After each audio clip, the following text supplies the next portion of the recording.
सभी भाइयों को जय जय श्री राम, जय अखंड हिंदू वाहिनी। आप सभी भाई बंधु जुड़ जाएं।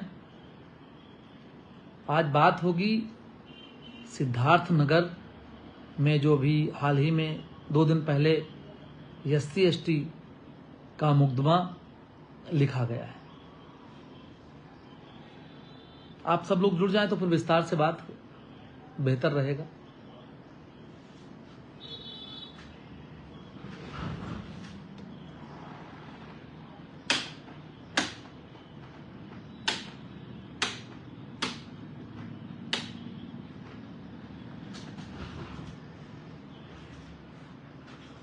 बात करते हैं कि जय जय श्री राम भैया, SC/ST मुकदमे की। पहले समझना होगा कि आखिर हर बार दलितों पर ही अत्याचार क्यों? मुकदमा ही लिखा गया है दलित द्वारा, लेकिन फिर भी मैं मानता हूं कि अत्याचार इन्हीं पे हुआ है। कैसे? आपसी लड़ाई, एक ठाकुर परिवार और 2 ब्राह्मण परिवार की आपस की लड़ाई रात 10:30 बजे भवानीगंज एरिया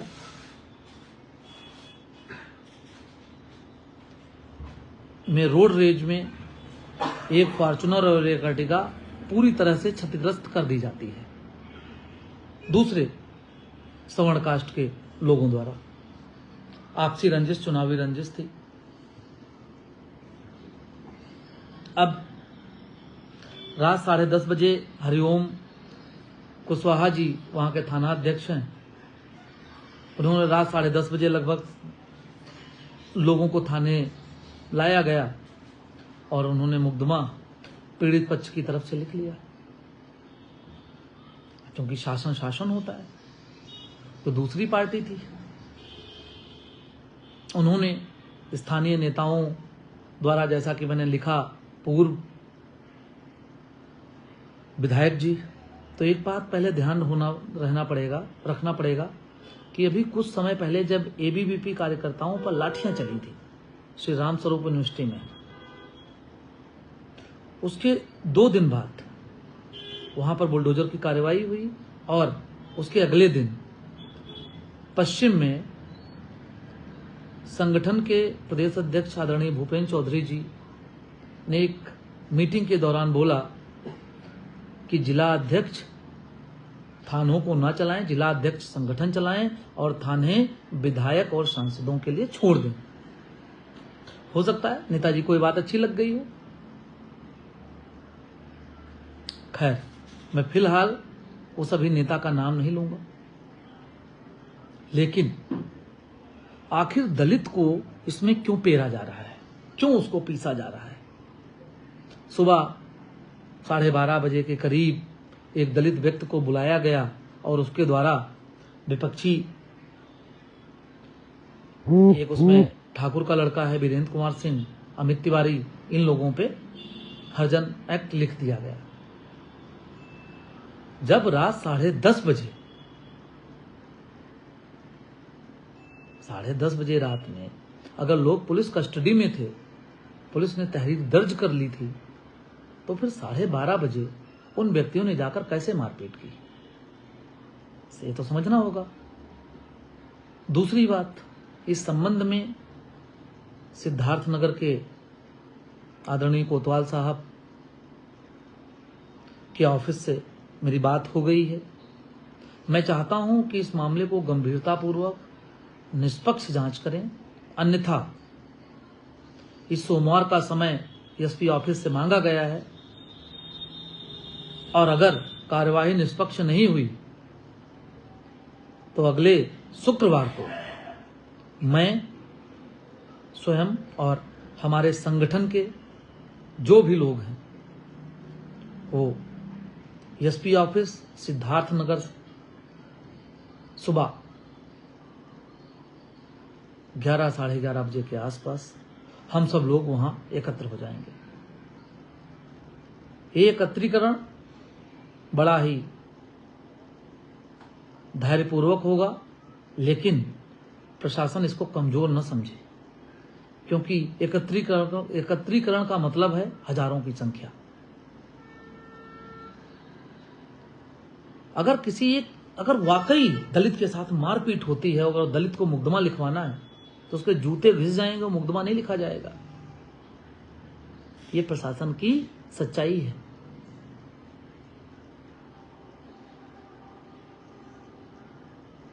क्योंकि मुकदमा SC/ST का मुकदमा बिना किसी राजनीतिक दबाव के पुलिस लिखती ही नहीं है, ये सबको पता है। फिर जब आपसी मामला है तो एक दलित को इसमें क्यों पीसा जा रहा है? भाई, ये 2 सवर्ण पक्ष हैं, बीच में दलित को रख दिए और ये ऐसे पिस जाएगा। क्यों? उसका अपना परिवार है। और मैं कहता हूं कि ऐसे लोग क्यों बहकावे में क्यों आते हैं? और मुकदमेबाजी से, दुनियादारी से आपको क्या मिलेगा? ये आपसी मामला है, बैठ के सुलझा लो। और प्रशासन जिस तरह से ये दोहरा रवैया अपना रहा है, ये बहुत गलत है।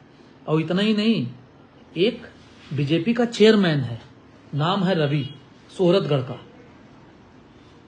रवि भाई, बीजेपी के जो वहां के जो चेयरमैन है, निर्दलीय जीते थे, उसके बाद वो भारतीय जनता पार्टी में शामिल हो गए।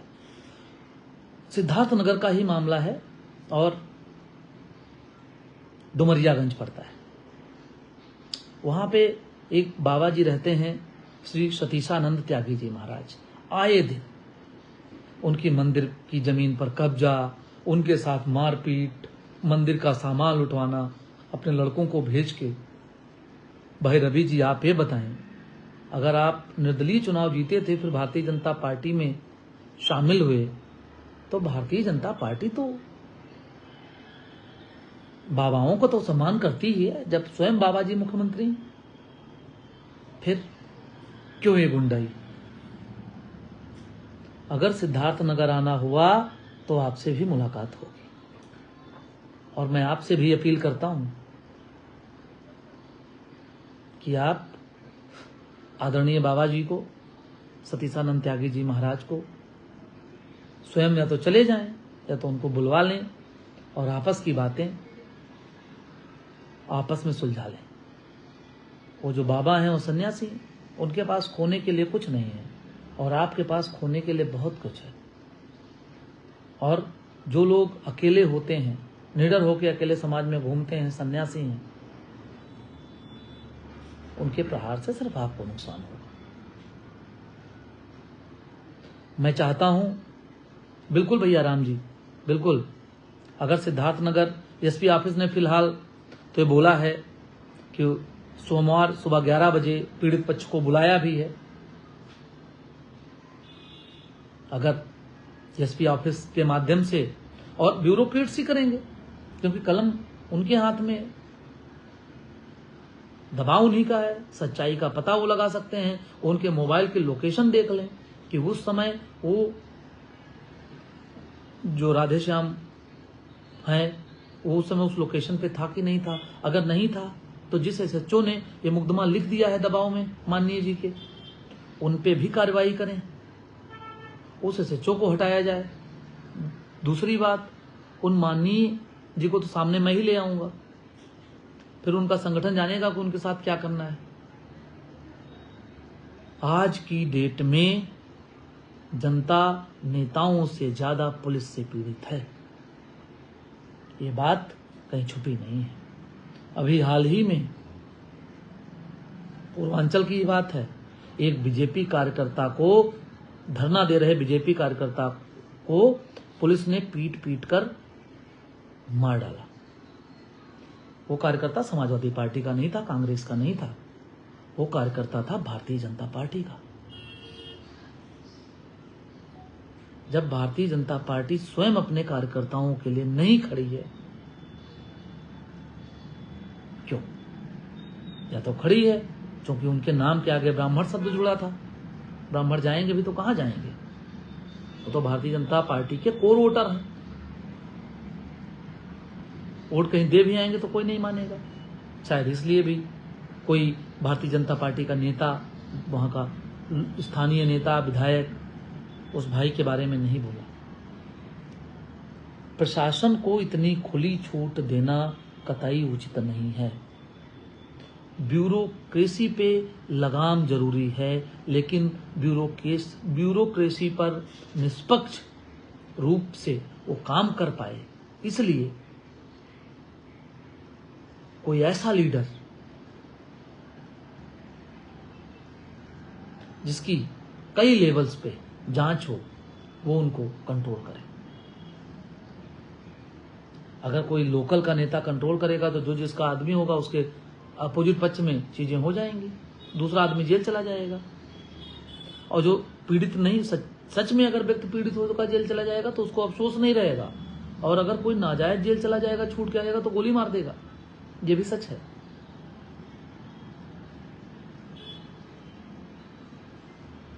और साथ ही अभी अतुल पांडे जी के साथ एक घटना हुई है, वो भी पूर्वांचल के भाई साहब, उनको भी जान से मारने का प्रयास किया गया। ये आदरणीय अतुल दुबे जी ने हमको ये जानकारी दी। मतलब क्या चाहती क्या है ब्यूरोक्रेसी, सरकार क्या चाहती है? जो अखिल भारतीय विद्यार्थी परिषद के बच्चों के साथ हुआ, अगर सरकार के कहने पर हुआ होता तो बुलडोजर नहीं चलता। सरकार के कहने से चीजें नहीं हुई, इसलिए आदरणीय योगी आदित्यनाथ जी ने वहां पे सारे मिनिस्ट्री पे बुलडोजर भी चलवा दिया। समझ नहीं आ रहा है आखिर सरकार को चला कौन रहा है। क्या लोकल के नेता चला रहे हैं, क्या केंद्रीय लीडर चला रहे हैं, या फिर कोई ब्यूरोक्रेसी जिसमें सरकार की सुनी ही नहीं जा रही है। अतुल पांडे के साथ जो घटना हुई है ये कतई उचित नहीं है। और इतना घटना ही नहीं हुई है, उनके पैर की दोनों उंगलियां भी काट दी गई हैं, उनके सर पर फरसा मारा गया है। पुलिस उचित कार्रवाई नहीं कर रही है। अगर अपराधियों के हौसले इतने ही बुलंद रहेंगे, 307 में मुकदमा लिखे और उसको जेल भेजे। पता नहीं किस टाइप का इन्वेस्टिगेशन कर रहे हो, और इन्वेस्टिगेशन वहां कर रहे हो जहां पर तुमको जरूरत ही नहीं है। एक फर्जी दलित आदमी को बीच में लाए, उसको फेर दिए। उसका भी तो घर परिवार है। और मैं अपने सभी दलित भाइयों से भी हाथ जोड़ करके निवेदन करता हूं कि किसी के बहकावे में आकर किसी के ऊपर जबरदस्ती का मुकदमा ना लिखवाएं, वरना बर्बाद आप और आपका परिवार ही होगा। मैं सिद्धार्थनगर के माननीय कप्तान साहब से विनम्र आग्रह करूंगा कि अतुल पांडे जी का केस जो कि सोहरतगढ़ विधानसभा में है, वहीं पे दूसरा केस आदरणीय सतीशानंद त्यागी जी महाराज का है, और तीसरा केस जो कि भवानीगंज में पड़ता है वो SC/ST वाला है। इन तीनों मामलों को संज्ञान में लें, और सुबह ये तीनों लोग, सोमवार को सुबह ये तीनों लोग 11 बजे आपके कार्यालय पहुंच जाएंगे। आपने और आपकी टीम ने जो आश्वासन दिया है उसके लिए आभारी हूं कि सोहरतगढ़ वाले केस में, अतुल पांडे जी के केस में तो अभी तक FIR दर्ज नहीं हुई है? यहां पर किसका नाम लिखवा दोगे कि विपक्षी FIR नहीं करने दे रहे हैं? कोई मानेगा? शासन सत्ता में डूबे नेताओं से मेरी अपील है कि अभी नेपाल में हाल देखे हो सब लोग। नेपाल में क्या हुआ? भ्रष्टाचार की एक सीमा होती है, अगर उस सीमा से परे आप किसी को परेशान करोगे तो पलट के खड़ा हो जाएगा।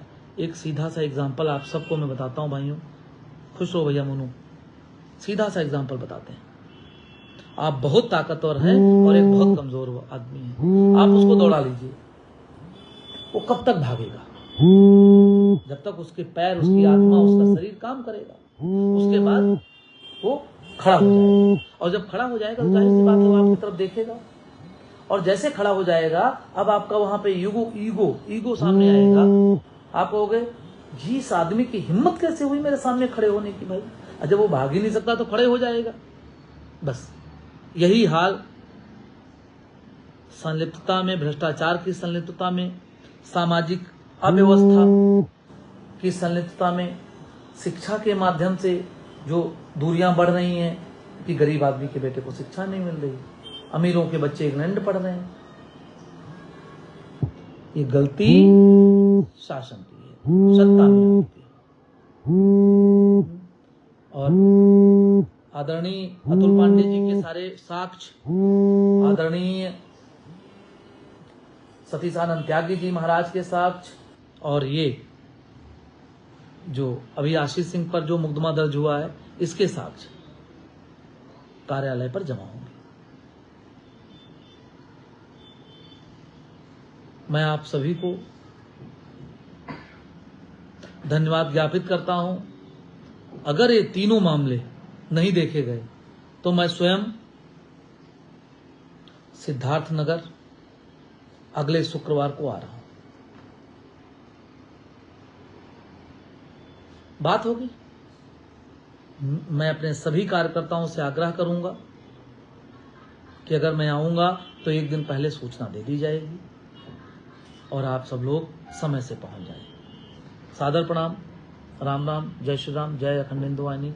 भारत माता की।